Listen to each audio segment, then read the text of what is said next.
Hey everybody, Michael Snyder, California Weather Watch. Today is September 25th, and right now we're looking at the mid-level water vapor loop. You can see the Hawaiian Islands bottom left, state of California, center picture here, and you can see our upper level low. It's been bringing just round after round of thunderstorms across some of central California, San Joaquin Valley towards the Bay Area, Sacramento, some of the higher terrain of the coastal range and the Sierra Nevada, and this thing is still going to be with us as we go through the day today, Friday, Saturday, and Sunday. And then we get a Pacific frontal system moving towards the state of California as well. Probably biggest impacts Bay Area northbound, but we'll take a look at the latest details on that. And it's not just one as well. It looks like a couple frontal systems are showing up as we go through next week. So we'll be looking at that in some detail here over the next few days. Also got Hurricane Narda down here. This may start to turn back towards the north and east, and some of that moisture may try to move back towards the southwest USA. We'll take a look at the latest on that here in a moment as well. So taking a look at what happened yesterday. So let's stop this, and I'm going to scroll back and forth. Look at all the lightning strikes across some of the coastal area, Monterey County, up across portions of Fresno County, and just coming up the I-5 corridor with a vengeance. If you were in Fresno, it looks like you did get some of that thunderstorm activity there. And as we scroll on in through the afternoon hours, it just continued up the I-5 corridor, up across the Sierra Nevada. We started getting some of that up towards the Sacramento Valley and started pushing towards the Bay Area as we went through last night as well. You see these thunderstorms right there. And then we scroll into the overnight hours, probably keeping some people up last night and waking people up this morning as another round of thunderstorms going to push off towards the I-5 corridor here just recently. And here we are right now, still active thunderstorms ongoing across portions of Nevada and some of California as well. So this one's going to be with us here for the next couple days. So we'll look at that in some detail here in a bit. But first things first, last 24 hours, this should make sense with what we just looked at, lightning activity. And if you want your own home weather station that does lightning detection system, you cannot beat this for the price. Very fun weather station. Click on the link down below to save 10% off. I selected this one right here, just to the east of the I-5 corridor. Looks like, what is this one? South Bennett Road. And if we take a look here at 5 a.m., boom, the lightning started. You can see it shows the distance there and whatnot as well. Looks like it wrapped up just after 6:30 a.m. And all kinds of fun stuff you can watch. You can see your wind just update in real time as well. Temperature, there's your pressure and UV index, solar radiation. Does all kinds of stuff. Even tells you how long it'll rain. It rained about 76 minutes during the day yesterday. So anyway, check it out. Now there's Hurricane Narda right here. And it should remain a hurricane as we go on in towards Saturday, then become a tropical storm and weaken quite rapidly when it turns back to the north. And some of that moisture could make its way back further north. So again, there's Narda down here, and there's our upper level low. You see the chilly air at 10,000 feet, and that's marking that upper level low right across California here. And as we go on in through the day today, it looks like it's kicking off to these pretty quick, but then all of a sudden it says, oh, hold up, I don't want to go so fast. And it kind of retrogrades a little bit there and hangs out across some areas of California.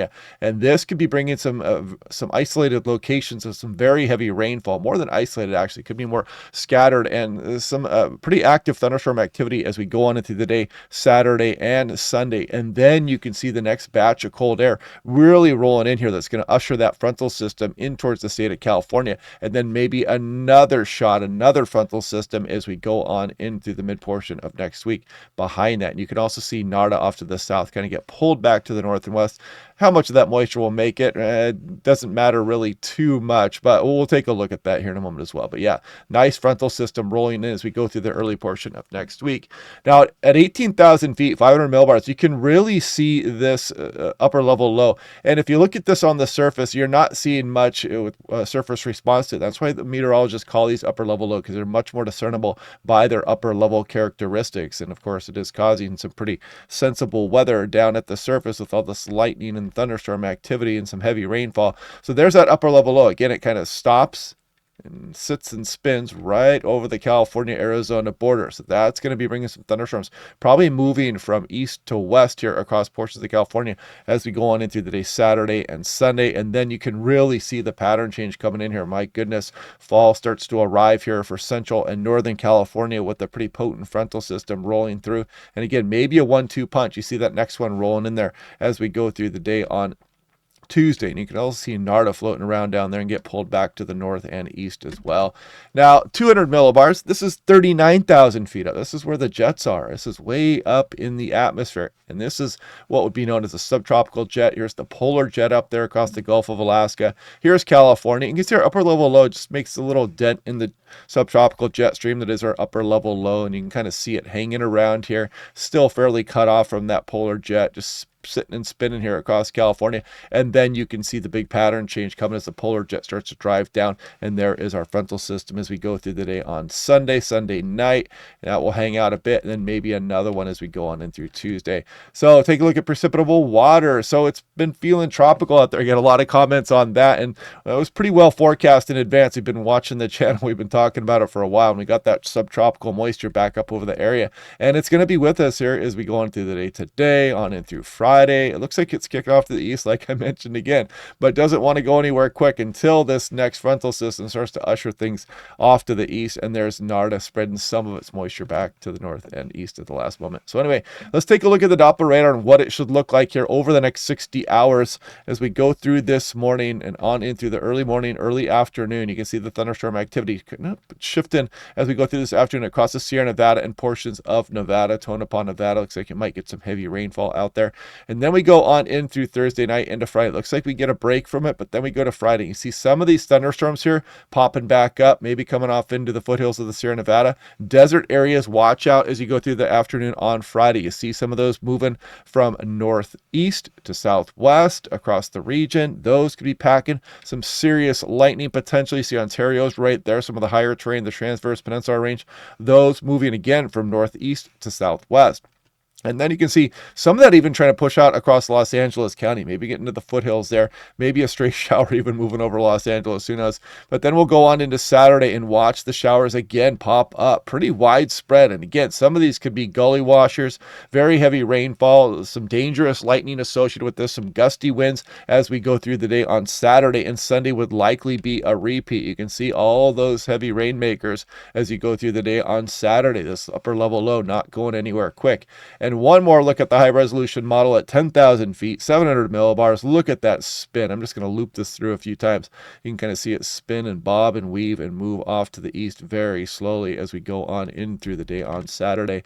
And convective available potential energy. You'll see how the Cape, a little bit of a break here today for some locations. Again, this is going to kind of be shifting across the higher terrain into portions of Nevada. But as we go back in towards Friday, you can see the Cape still across portions of the desert areas, San Bernardino County, for example, still dealing with that instability. And then as we go through the day Saturday, watch how unstable things get out there. So yeah, we're going to be dealing with this system here for a few more days. Now, total precipitation in inches. I scroll through here. It's just kind of wild looking by the end of this run. You can see some of these locations, this red is up here over 2 inches. So some of these locations are going to be getting some heavy rainfall. And you can see some places aren't going to be getting much, but some places are going to be getting quite a bit out of this system. Now, 100-meter wind speed. So you'll notice you don't really see that circulation at the surface, and that's why we call these upper level lows. 100-meter wind speed, you can kind of see we're not really seeing the reflection of that low so much. You still got the northerly winds, and you get the diurnal cycle where the winds come out of the west during the afternoon hours as we go through Friday on through Sunday there. But as we look at the end of on through the day Sunday, towards the end of the model right here, you can see that cold frontal system is making its way towards the coastline. Some gusty winds potentially across northwest California, maybe some of those blustery winds moving down towards the Bay Area. And then the next frontal system as we go through Tuesday, again bringing another round of strong winds for some areas. You see that southerly wind in advance of that second cold front. And if we look at the total precipitation in inches, again, this is for the next few days. You can see it across some of the desert areas, central, southern California. And the GFS is on the right. And then you can see both models do have that frontal system rolling through. And as we scroll on off in towards next week, you can see some pretty potent amounts there. Bay Area has a potential getting some heavier amounts as well. And again, north, central California, some of the Sierra Nevada is getting hit as well. Now, 500 millibars, 18,000 feet. This is the extended forecast. There's our upper level low, bobbing and weaving. Frontal systems roll through. And then we build a little bit of a ridge here as we go towards next weekend. But there is another upper level low showing up in the extended forecast there as well. So maybe our active weather will continue on into early October. who knows how that's going to go. We're not going to worry about that too much just yet. Total snow, just since I've been showing this the last few days, it did back off on some of that snowfall across some of the Sierra Nevada, but still shows a little bit with that frontal system next week. Nothing much to worry about there. Just a sign of the change of seasons coming.